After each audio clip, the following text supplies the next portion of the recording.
Welcome to the Growth League podcast, where we interview business owners who have experienced quantum leap growth in their business. In each episode, we're going to dive deep into our guests' firsthand experience about what it was like 90 days before and 90 days after that point when their business started experiencing massive growth. I am here with my guest, Robert Price. He is the co-founder and CEO of Bode, which is an exciting newish company, unbelievable technology, and an idea that has turned into a business. I heard you once on a can't remember where I read this or heard this, but you were talking about this idea of ideas are ideas, but they're not businesses until you consider all of the different components and factors that play into that. So it's been enjoyable to see some of the early stage growth of this company. And I'll give you a chance to talk a little bit about the origin story. But before then, bring us back in terms of how you got to the place of where you are today. I remember hearing stories about, obviously, you seeing your grandparents and what they did with Sunterra. And then I also heard that your dad taught you to buy your first stock when you were 12 years old, and you went on a long car ride where he convinced you to become part of Axia. So give us the whole background in terms of where you got to today and how they left an imprint on your ability to be an entrepreneur, business leader. Yeah, that was very accurate. Those are all accurate stories. Cool. So I started, I was raised in a household where, of course, Sunterra was going, or was running Husky, the CEO of Husky Oil at the time. I think he got that job when he was 29, wasn't even 30 yet. So one of a superstar, brilliant guy that came from nothing in terms of their path. He grew up out in the country with dirt floors and no plumbing, and that's the Sunterra family, himself and his brothers and their parents. My grandparents got started in that business all the way back now 30 plus years ago. So he both had an entrepreneurial background as well as, knowing completely self-made story, which was really, for me, you can't have a better example for that. And he always told me, I'm not smart, I just work hard. Yeah. I just work harder than everybody else. I'm like, yeah, I think you're also pretty smart, but I know what you're trying to do here. Yeah. So we kind of went through, I went through my teenage years hearing a lot about stories of what's going on in the energy industry and meetings he was having with presidents and prime ministers, and getting a lot of that interesting insight, which to me was just super interesting, even as a 12, 13-year-old. Yeah. Getting a lot of that information. And we ultimately, so my first bought some of that Axia stock when I was 12, which I think it was $80 that I had, and that was almost all my money at the time. And ended up doing not bad with it in the end. But then my first actual venture was a landscaping business out west of town, where I cut grass and had a number of pieces of machinery at my disposal. And that was a very expensive, like, people were doing $200-300 an hour of work. So I could come in, and for $50, which was a ton of money for me as an 18 or 19-year-old, I could do basically pay for my education in a summer. So that was, and I used my very first guerrilla marketing tactic, which was putting printouts of our services on mailboxes in the country. And I got more business than I could do in 3 months when I did that. So that was my first kind of taste of it myself. And then ultimately moved into entrepreneurship in university. I was a new specialization at the time. So I took economics, business with a specialization in entrepreneurship, and with the goal of starting my own company. And as you mentioned, as I was coming back from university from California, I went to school in Northern California. I had a 20-hour drive with Art, where he was saying, why don't we just start with you at Axia, and try some of these ideas that you were building in university, and let's see if they land. Let's see. Start with 6 months. Doesn't have to be a big commitment. Yeah. I was very much focused on going out on my own and not being in his shadow, And so to speak, at that 11 time. years later. Yeah. And then exactly 11 years later, ended up with building, being a senior executive at the company, driving a number of new businesses within it. And that was a big part of the discussion that we had in that drive was, we're as entrepreneurial as it gets. If it makes sense and it's in line with our fundamentals, we'll attack it. We'll invest in it. So it really gave me the opportunity to learn how to build new ideas into actual businesses, and do that surrounded by a lot of smart people and a team that set me up for this next venture. That's awesome. And we will dig into that. I want to put the bulk of the conversation on Bode, because I think for a lot of Calgarians and anyone in Canada, North America, it's such a cool story, but we're going to let the listeners wait a little bit on that.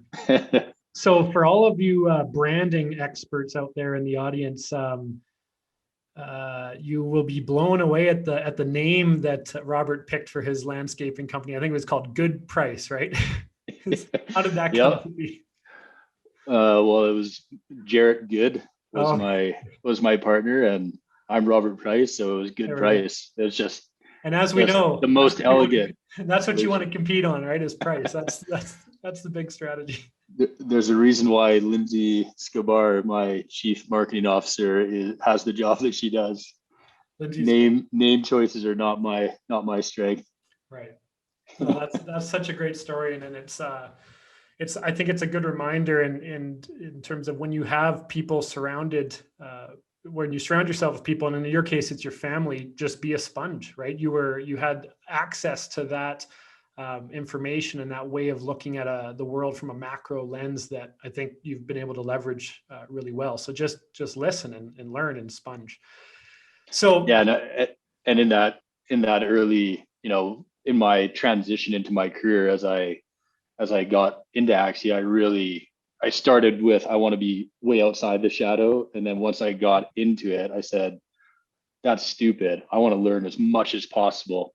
And exactly as you say, be a sponge and never stop learning, because that's, at the end of the day, that's what it's all about, getting better and getting smarter and building your skill set and your experience and leveraging that from as many people that you trust and know have that skill. So that was a big key to my career growth for sure. What lessons did you take away from, we're both, so I was also an NCAA athlete, played football in the States, and you played tennis down in California, right? What did you take from the hard court or the clay court to how you look at the world today? Yeah, tennis is interesting because all the way up until university, it was very much an individual sport. You play singles and doubles sometimes, but it's pretty much an individual sport. I also played hockey, but there is something about being out there on your own and having to figure out what to do, right? Every mistake that you make is all on you. There's no hiding. There's just you one-on-one with a competitor and trying to solve the puzzle of how to beat them, how to leverage your strengths against their weaknesses, how to do that as often as possible throughout the course of a match. So and then that really also, for me, waking up at 5 a.m. playing and training before school when I was in high school really set a different, that was difficult, especially in Canadian winters. It's minus 25 out, it's cold and dark, and you're playing the first half an hour in a toque because the building we were in hadn't warmed up yet. And it just teaches you some toughness and some discipline on the individual side. And then once I got to university, now I had a combination of being the individual and being on a team, and that to me was way more fun because you're contributing to the team, but then you're cheering on your teammates, you're training together, you're pushing each other. And I was ultimately the captain of the team, not because I was the best player, but just because I I had that attitude where I loved it, and I was pushing. Yeah. I was working harder than the more talented players, which elevated everybody's level. Right. Because if I'm outworking them and I'm not on the top of the lineup, then what excuse do they have? Right. You had that Alberta grit, which is nice. So we fast forward to today, and obviously co-founded Bode with a team of, I think people need to take a look and see who's on your leadership team. It is quite the roster, I would say, and from Alan to Lindsay and Jordan on the BD side. So I think that it's an unbelievable team, and I don't know who you're growing and these types of things, but for those that don't know about Bode, right, it's leveraging and you can fill in my gaps and paint more color to this, but it's leveraging the democratization of information between buyers and sellers, really, and applying that to a technology at a time where folks are more and more comfortable doing this. I mean, yeah, it's our biggest asset that we're talking about in most cases. We've become comfortable doing our banking, our booking airline tickets, building a vehicle and buying it online. It's taken a little bit of time for home buyers, but tell me about the origin story of Bode. Why did this and how did it come? I can't remember where you said it, but ideas are whatever, right? How do we turn that into a business? So talk to me about the origin story of this awesome company. Yeah, and the other leader on the team, Jeff, is the other founder that fills out that gap, as you said. Okay. So Jeff and I are long-term friends. Going back to 2017, I'm still running hard at Axia and have a significant commitment to that business at the time. But I'm selling my place in Kensington, and I'm looking to buy a place ultimately in Bankview is where I found it. But I at that time, I bought my place in 2011 in Kensington, and I had assumed that the market in 6 years and the evolution of technology and convenience and all those examples you just mentioned, I assumed that real estate had also improved. And I start looking for my options, and there basically isn't any. There's no information that I have at my disposal or technology in a self-serve format that allows me to take control of it. There's go hire an agent. So that's what I did. I hired Jeff, and a very good agent, a very well-known, well-respected agent, and very smart guy, and guy that I trust. And throughout the course of that 3-month period, I found that I was doing a lot of the work, the important work, right? So as it came to pricing, he was kind of saying, what do you want to price this at? Here's the information. What do you want to price this at? Looking at the new homes, landing on which markets made sense for me, communities made sense for me, doing all that research online, the actual negotiations on both fronts. I was basically saying, okay, Jeff, say exactly this to their agent and then to their seller. And then of course that goes back and forth. And Jeff's a great, a smart guy and good negotiator himself. But I just found I'm in the way that I live my life. I don't go into a Tesla dealer and say, tell me about this car. Right. I do all that work myself, and that's on the Tesla website, but that's also using a whole bunch of other information sources. Right. Same thing with flights. I'm not going to call a travel agent. I'm going to do my research online and use that convenience and apply my own brain and my own capacity to do it. Right. So I end up going through this whole deal, and I found that I did all the important work, all the intellectual work, and Jeff basically was pushing paper back and forth and making phone calls and was the communication medium between us, me, and the buyer and seller on both properties. So and then at the end of that, we ended up writing him a $50,000 check.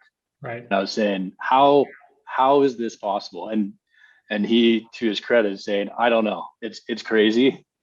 I know it's not going to last. It can't last because I know exactly what we just did. I know exactly the work you did. I know the work that I did.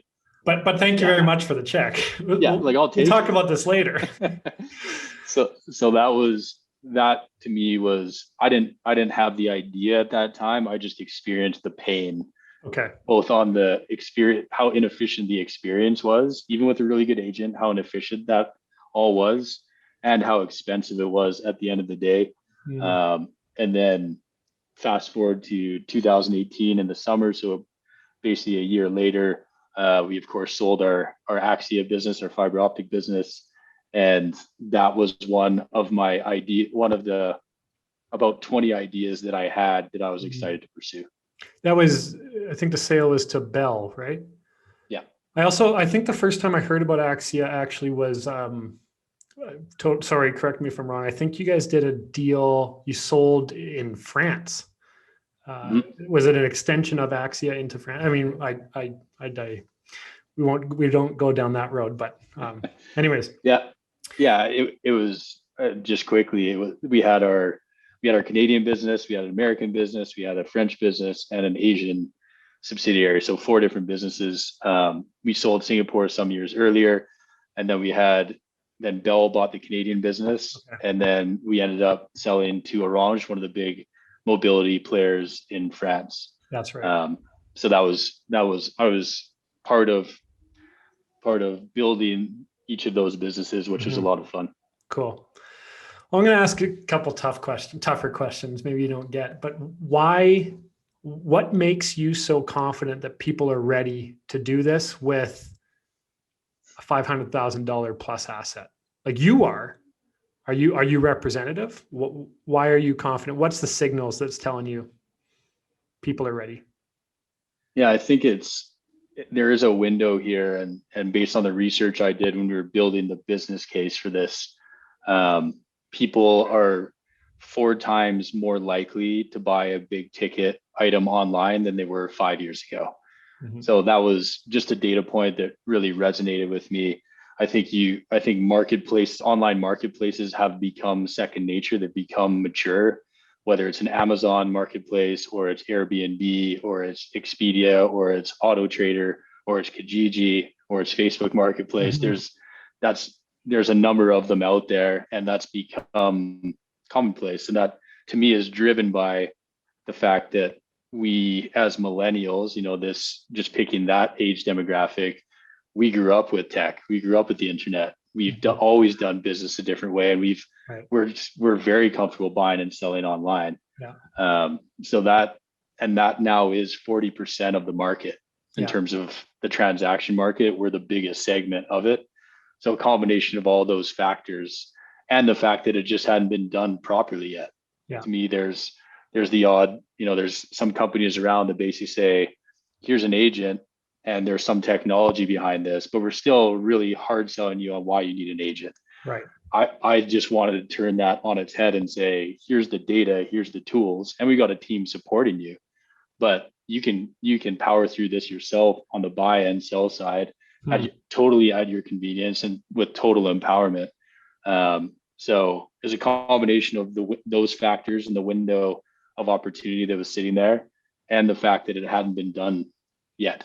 Right. It's looking through a different lens, and it's the way you've been, from what I understand, it's the way you've been conditioned since you were 12. Like I know with Axia, even like traditional telecom, they bring you into their vertical stack. You just put the vertical stack on its side, made it more horizontal, and that catered to what eventually, cloud and all these things, right? So it's the same thing, just repositioned. I have to say, you have caused a couple fights in our house, and sorry, that's okay. And this is what's going on. And I think the reason I tell you the quick story is because I think it's representative of a lot of what's going to go through people's minds as Bode becomes more, permanently imprinted. Okay. So my wife, teacher,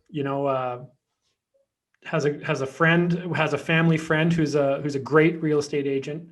And we recently just sold our house, and she was our agent, 5-6 years ago when we bought our house. And so, naturally the relationship extends, right?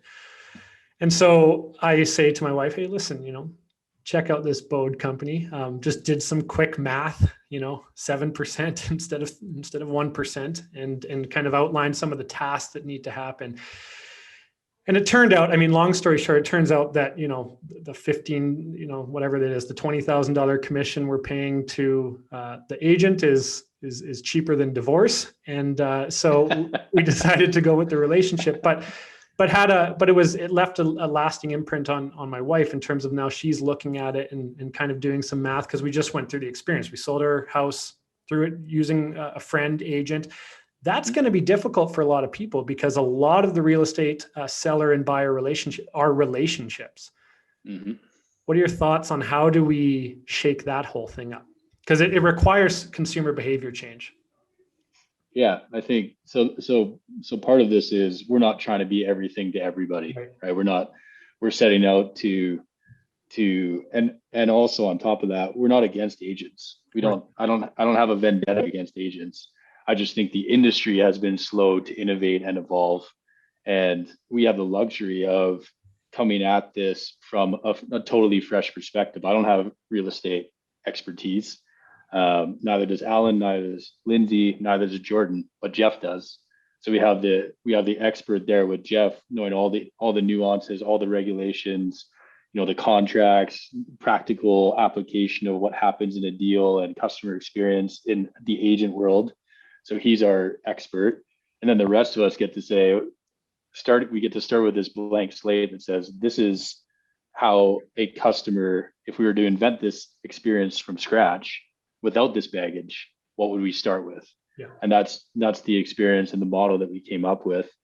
So, the agent value to me is they do have a high, it kind of comes back to what do you value and what are you capable of in terms of being confident and doing business yourself.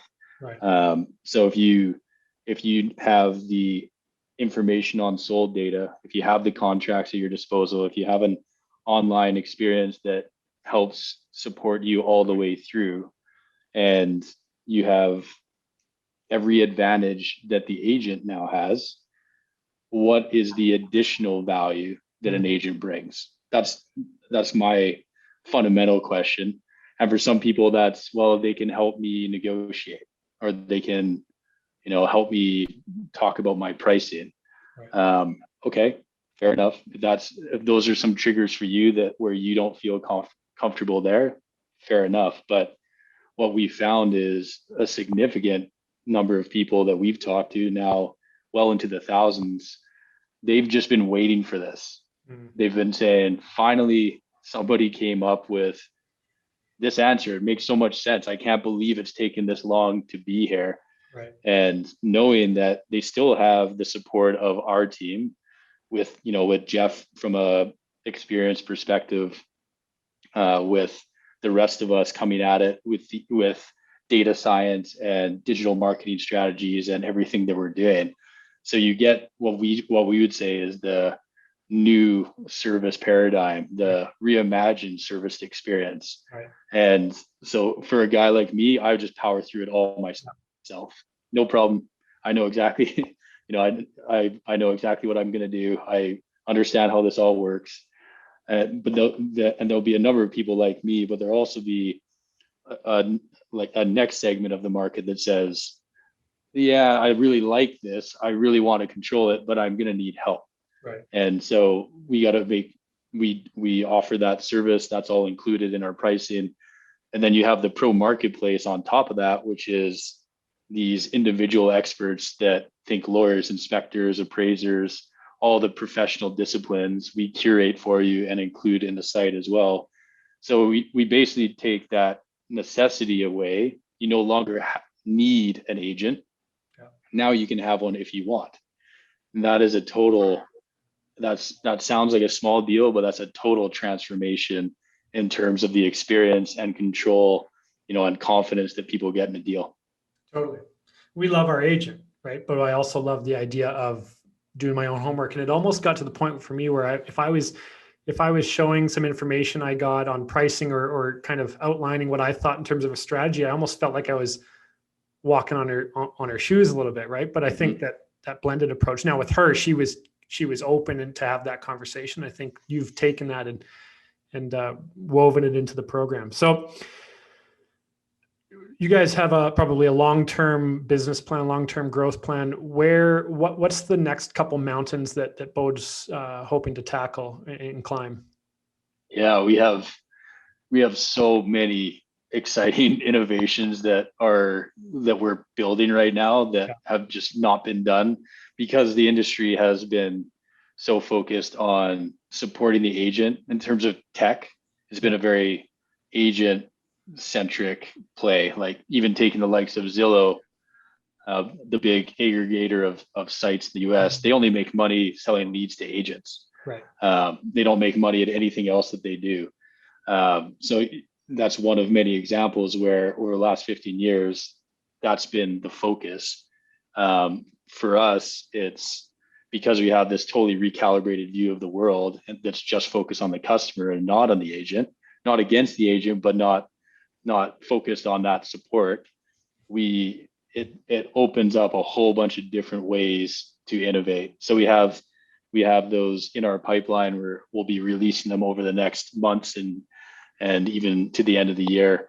And we plan to expand by geography. So in the next month, we will announce our next market, and then plan to go to other markets also in this year, in 2021.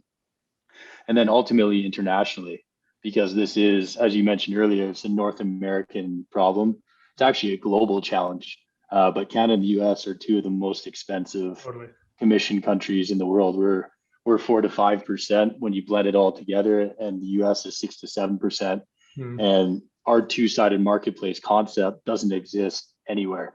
And so we would that's always been our goal to expand internationally. And we set up the company in a way that it can go public right from the start, the governance that we have and the structure that we have. Not to say that's a specific goal, but we want to make sure that that is an option as we continue to accelerate our growth. Right. The precedent's been set, right? I think Australia, they're already way forward on this, right? And like Western UK, I think as well. So yeah. I was just going to say on the international precedent that is quite different to us is, as you say, Australia, countries in the UK, Scandinavian countries have no buy-side agent at all. So that expertise, that whole service doesn't exist. They have a single sell agent per deal because they unlocked the information and liberated the information in terms of sold data and market data for those customers many years ago. So now buyers have it at their disposal and they say, okay, I'm interested in this house. I'm going to book a showing myself and deal with the agent if that's necessary. And that instantly cuts everything in half. And in Canada, we're 90% represented on the sell side and on the buy side of deals. So we're in aggregate just way more expensive as a result. Right. What side of the coin represents the biggest challenge for you guys, do you think, in terms of growth, the supply side or the demand side? Because obviously it's sort of a cart and horse scenario. Tell us about that a little. Yeah, we started very much focusing on the supply and building up our inventory of listings, making that experience really simple, really elegant, really easy for our sellers. And have since shifted more to our buyer experience. We recently announced you're now able to purchase any home or make an offer on any home in Alberta for free. All these tools that we're talking about are all at your disposal for free to totally unlock that self-represented buyer market that we know a significant portion of the market wants and just hasn't had the option in the past.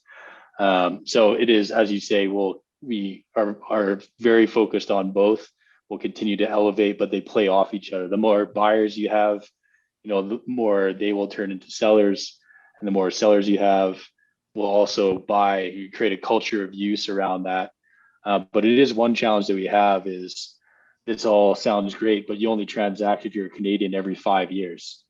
So it's not a subscription business. It's not a regular thing. You're not Netflix where you're watching TV shows. At least in this case, probably nightly for most of us. Do you see the investment community, though, being a big active user of that can kind of smooth out some of the revenue? Yeah, and that's kind of where I was going is you end up as a result, we're dealing with a lot of the big builders who do have high frequency deals. We've got now 20 of the largest Albertan builders are customers of ours. Okay. So that's really exciting. And as we build out the pro marketplace, we'll also have renovations and upgrades and people that can help maintain your house in between the transaction as well. In addition to the fact that when you have this sold data, this is a big thesis of mine, interested in your thoughts on it. Yeah. But if you, without Bode or pre-Bode life, what were we? I've no What is idea. this world? At least for me, that was a very different life. Okay. But if you have the sold data at your disposal on a regular basis, you should be, as you say, it's one of your biggest assets. If you're a Canadian, 70% of people that are homeowners have 60% of their asset base or net worth tied up in their house. Right. And how often do we actually get a view of its value? We get a property tax that's highly politically charged once a year, and really low, and you end up, or you have to contact an agent, and they can provide that to you, but that's not really their game. They're set up to help you with the transaction. Or you can have pay for an appraisal that's $300 each time. So for us, and coming back to the continuous value of a marketplace like this that we've designed, you should be looking at your house on a monthly basis, like right. You look at your stock portfolio, like you look at your other investments, to see where you're at and take advantage of an opportunity to sell, or be conscious of the fact that you might not be in as good a spot as you thought you were. But having that information empowers you to be smart. For sure. And if what you're thinking is kind of elongating that customer lifetime value, creating more bridge between these 5-year transactions through some form of membership in exchange for value, I would, my reply to that is that would be valuable for sure. And I think that one of the issues would be educating people or making people aware of the fact that I don't think people are problem aware, because we've been conditioned for so long to think about houses as a 5-year or 10-year thing we think about. That's it. Mm-hmm. And just make sure we keep it up. But that's interesting. That's exciting. So when you're talking about expanding into other areas of Canada, understanding that Toronto, if you think about Toronto, Vancouver, and Calgary, these are like apples, oranges, and grapes, right? How do you plan to keep the Bode sort of common denominator in terms of consistency entering these markets? Yeah, I think if just picking those two markets, in Alberta, parts of our market are hot, other parts of our market are quite cold. So if you take those markets, they're pretty much hot across the board, and they have been for years. Mm-hmm. So whereas here the focus is more on the fact that you control the experience and you save money, and we very much set out to say this experience has to be so good that you would pay the same amount that you would pay an agent to experience this, but you don't. We save you, 70% against what you would normally pay.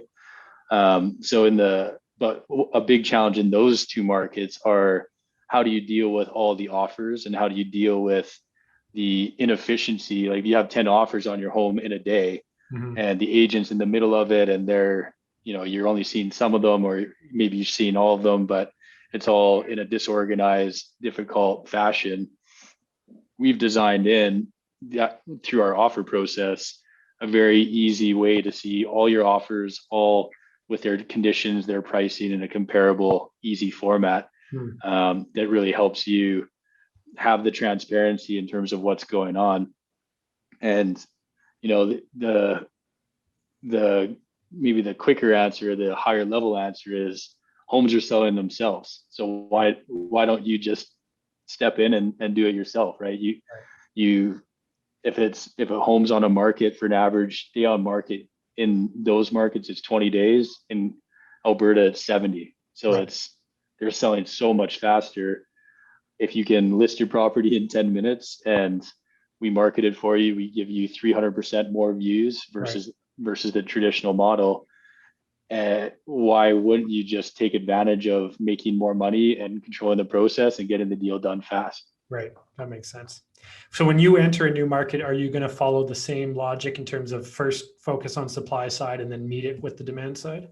Or have you figured out something during the Calgary experience that would make you do it differently?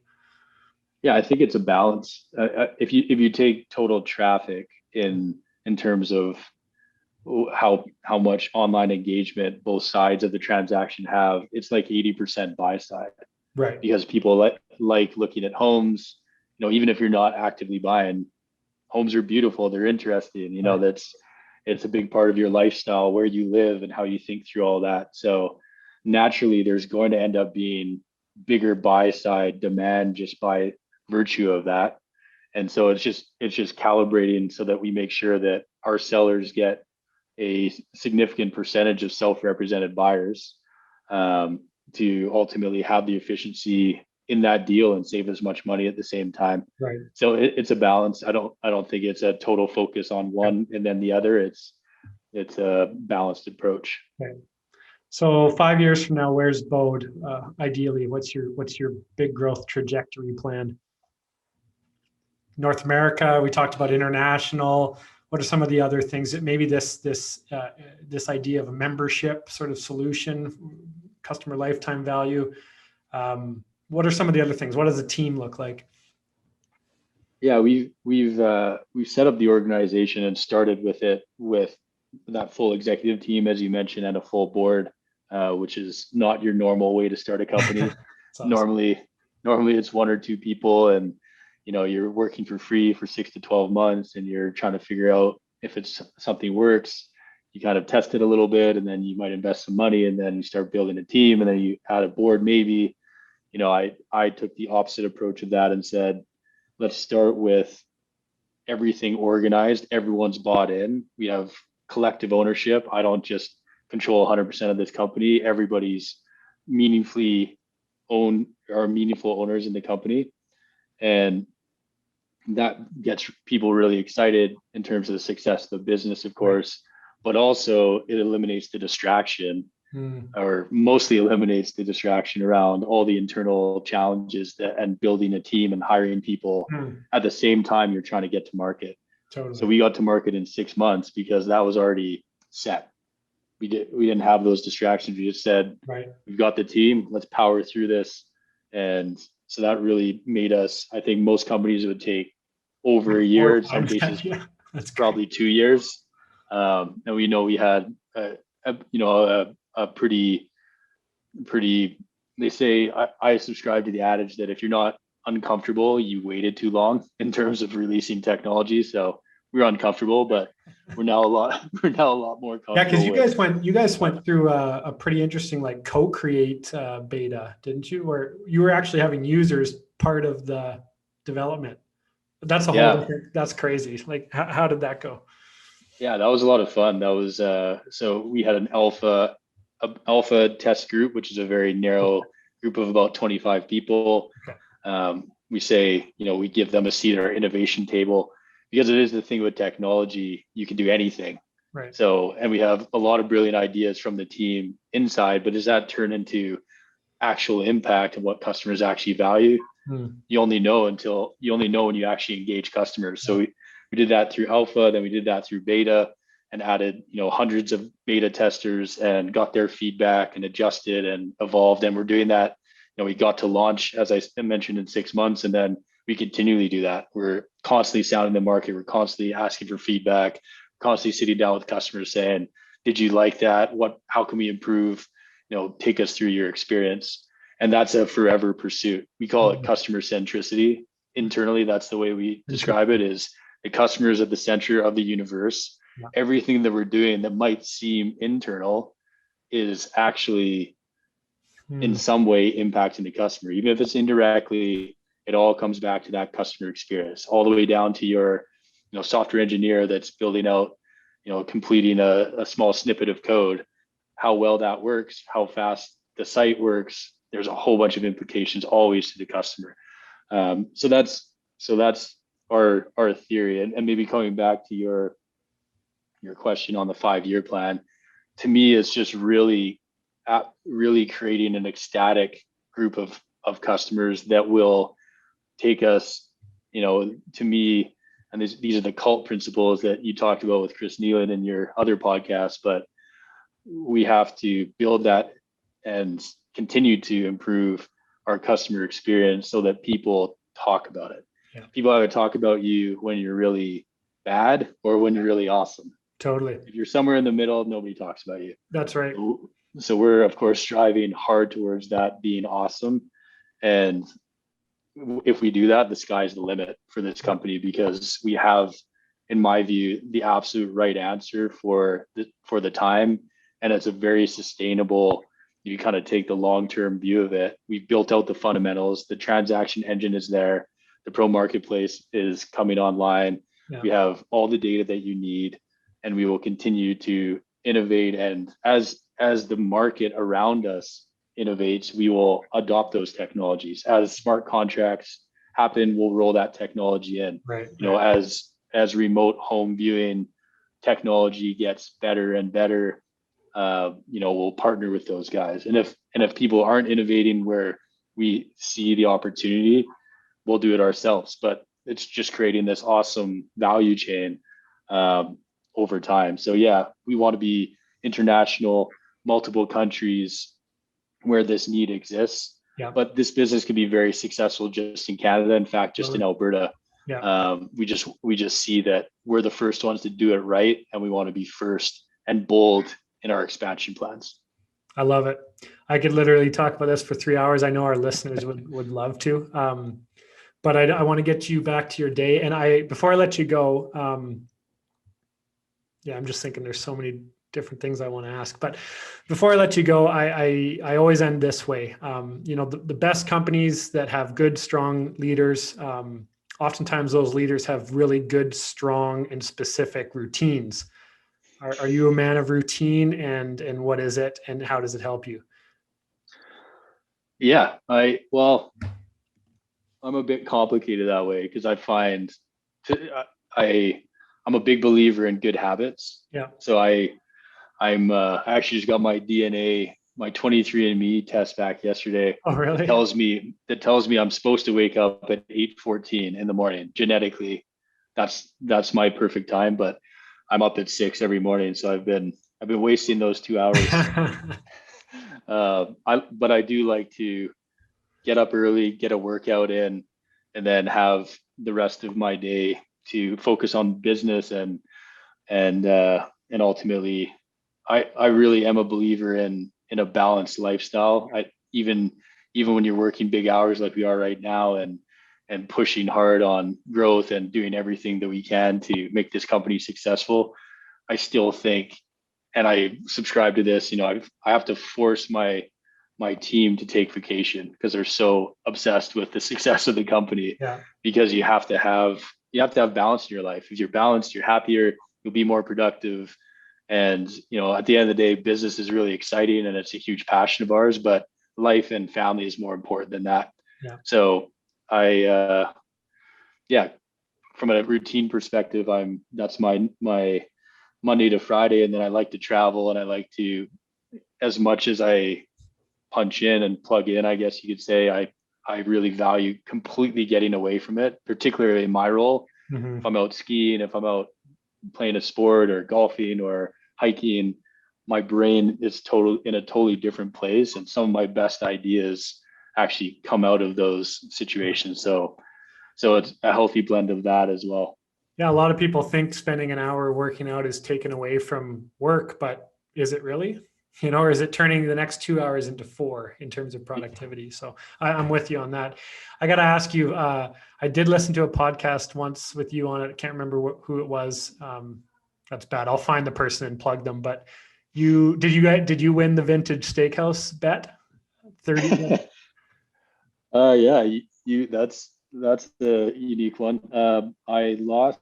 We've been doing it for the last 3 months.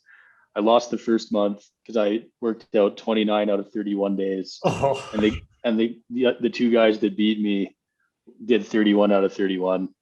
And then, is that an honor system thing, or do you have a tracking? Yeah, Okay. right. It's an honor system thing. And then I lost again in the second month. Or I tied in the second month, and then I won this last month. So right when the it's, restaurants are opening again. Perfect. exactly. We'll be either at Vintage or at Chairman's Steakhouse in South Calgary for sure. Quick That's plug. where the best steaks are. Plug.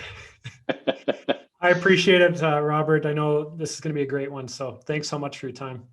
That was a ton of fun. Anytime, Caleb. We'll love to do it again. For sure. We'll connect soon. See you, man. Talk to you soon. Cheers. Bye.